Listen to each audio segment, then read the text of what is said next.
Hello students, इस video में हम देखने वाले हैं हमारी केमिस्ट्री का बहुत important question de Broglie equation, जो कि डुअल नेचर ऑफ मैटर के नाम से भी एग्जाम में आता है। ये वाला जो टॉपिक है वो आप लोगों के लिए बहुत ही इंपॉर्टेंट रहता है, क्योंकि डी ब्रोगली इक्वेशन वाला जो क्वेश्चन है वो हर एग्जाम में पूछा जाता है। बीएससी फर्स्ट ईयर के अंदर जिनका फंडामेंटल ऑफ केमिस्ट्री सब्जेक्ट है या फिर जिनका इनऑर्गेनिक केमिस्ट्री सब्जेक्ट है, उन लोगों के लिए ये वाला क्वेश्चन बहुत ही इंपॉर्टेंट होने वाला है। साथ ही ये क्लास 11th की केमिस्ट्री के अंदर भी आता है, तो आपको डी ब्रोगली इक्वेशन को अच्छे से क्लियर कर लेना है। तो बिना देर के स्टार्ट करते हैं। सबसे पहले हम हेडिंग डालेंगे dual nature of matter, that means de Broglie equation. Theory लिखी हुई है, de Broglie propose the wave mechanics theory of matter in 1924। De Broglie ने वेव मैकेनिज्म थ्योरी जो कि मैटर के लिए गिवन थी, है ना, साइंटिस्ट डी ब्रोगली ने थ्योरी दी जो थी आपकी वेव मैकेनिक्स थ्योरी, और वो उन्होंने प्रपोज की थी 1924 में। ठीक है। According to this, when small particle like electron, proton or atoms in motion, then their is nature is like both particle and wave. According to this theory, that means ऊपर जो आपने थ्योरी लिखी है जिसका नाम है वेव मैकेनिक्स थ्योरी, उनके according आपके जो स्मॉलेस्ट पार्टिकल होते हैं कौन कौन से हो सकते हैं, जैसे इलेक्ट्रॉन, है ना, या प्रोटोन या कोई सा भी एटम, ये सारे जो पार्टिकल होते हैं वो स्मॉलेस्ट पार्टिकल होते हैं। तो अगर ये पार्टिकल मोशन में है, ठीक है, ये जो स्मॉलेस्ट पार्टिकल हमने देखे इलेक्ट्रॉन, प्रोटॉन और एटम्स, अगर ये मोशन में हैं तो ये दोनों की तरह बिहेव कर सकते हैं। कौन सा? फर्स्ट, ये पार्टिकल की तरह भी बिहेव कर सकते हैं एंड ये वेव की तरह भी बिहेव कर सकते हैं। दैट मीन्स हमको डी ब्रोगली ने बताया था कि जो स्मॉलेस्ट पार्टिकल होते हैं इलेक्ट्रॉन, प्रोटॉन या एटम, अगर वो मोशन में हैं, यानी ये जो पार्टिकल्स है ये मूवमेंट कर रहे हैं, मोशन में है, तो ये दो तरह से बिहेव करते हैं। फर्स्ट बिहेवियर है इनका पार्टिकल और दूसरा बिहेवियर है इनका वेव। ठीक है। तो जब ये दो प्रकार के बिहेवियर शो करते हैं, इसलिए इनकी प्रॉपर्टी को बोलते हैं हम डुअल नेचर। वही लाइन नीचे लिखी हुई है, this dual property of matter is called dual nature. जब ये पार्टिकल दो टाइप का बिहेव करते हैं तो इसे हम क्या बोलते हैं? Dual nature. आगे लिखा, de Broglie derived his equation on the basis of Planck quantum theory and Einstein theory. De Broglie ने अपनी इक्वेशन दो थ्योरियों के अकॉर्डिंग दी। पहली थ्योरी थी प्लैंक क्वांटम थ्योरी जो हमको साइंटिस्ट प्लैंक ने दी थी, और दूसरी थ्योरी थी आइंस्टाइन थ्योरी जो हमें साइंटिस्ट आइंस्टाइन ने दी थी। इन दोनों थ्योरी का यूज़ करके डी ब्रोगली ने अपनी इक्वेशन को एक्सप्लेन किया। तो क्या इक्वेशन थी देखते हैं। सबसे पहले हम लिखेंगे according to Planck, E equal to होता है एच न्यू।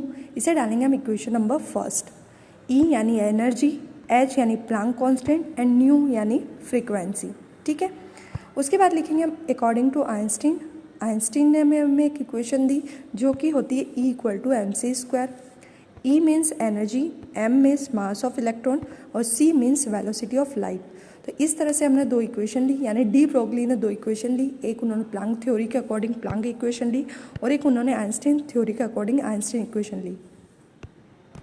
अब आपको दिख रहा है कि दोनों थ्योरी के अंदर, यानी दोनों इक्वेशन के अंदर जो आपका LHS है वो ई है ना, और जब इनके LHS इक्वल होते हैं तो इनके RHS ऑटोमेटिक इक्वल हो जाते हैं। तो हम वही लिखेंगे फ्रॉम इक्वेशन 1 एंड 2। इन दोनों के जब LHS सेम है तो इनके RHS को हम इक्वल लिख देंगे। तो ये हो गया आपका M C square equal to H nu. कैसे लिखा वो मैंने आपको बता दिया, दोनों के LHS सेम है तो दोनों के RHS को हम इक्वल लिख देंगे। नेक्स्ट स्टेप में हम लिख देंगे M C square equal to H, और ये जो न्यू है ना, जिसको हम फ्रीक्वेंसी बोलते हैं, इसका फॉर्मूला होता है सी बाय लेमडा।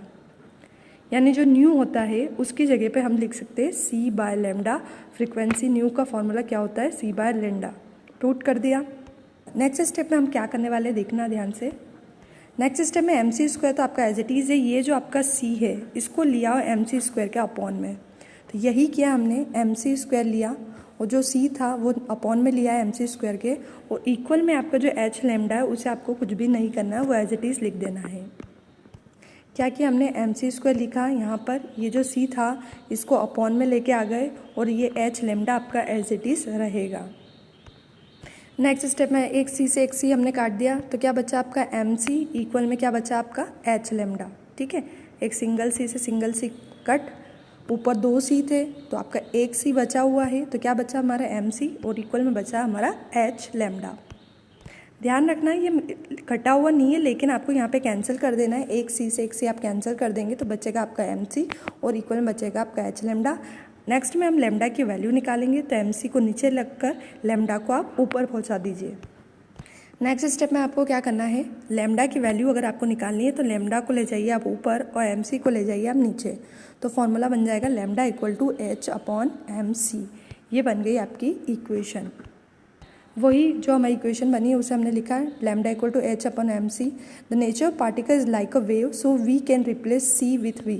अगर आपके पार्टिकल का नेचर वेव की तरह हो तो हम ये जो C है, इस इक्वेशन में जो C है, इसको V से रिप्लेस कर सकते हैं, क्योंकि हमको पता है कि हमारे पार्टिकल का नेचर दोनों तरह से होता है, पार्टिकल नेचर भी है और वेव नेचर भी है। तो अगर आपके पार्टिकल वेव की तरह बिहेव करने लगे, है ना, अगर आपका पार्टिकल किस तरह बिहेव करने लगे, वेव की तरह, तो हम C को रिप्लेस कर सकते हैं V के साथ। तो रिप्लेस कर दो तो फॉर्मूला बन जाएगा लैम्डा इक्वल टू H/M और C की जगह क्या आ जाएगा आपका V। ठीक है, this equation is called de Broglie equation. इसी को हम क्या बोलते हैं, डी ब्रोगली इक्वेशन बोलते हैं, जो हमें साइंटिस्ट डी ब्रोगली ने दी थी। नेक्स्ट में लिखेंगे अकॉर्डिंग टू दिस इक्वेशन, ये आ गया आपका लैम्डा, ये आ गया आपका H, मास M मतलब होता है मास और V मतलब होता है वेलोसिटी।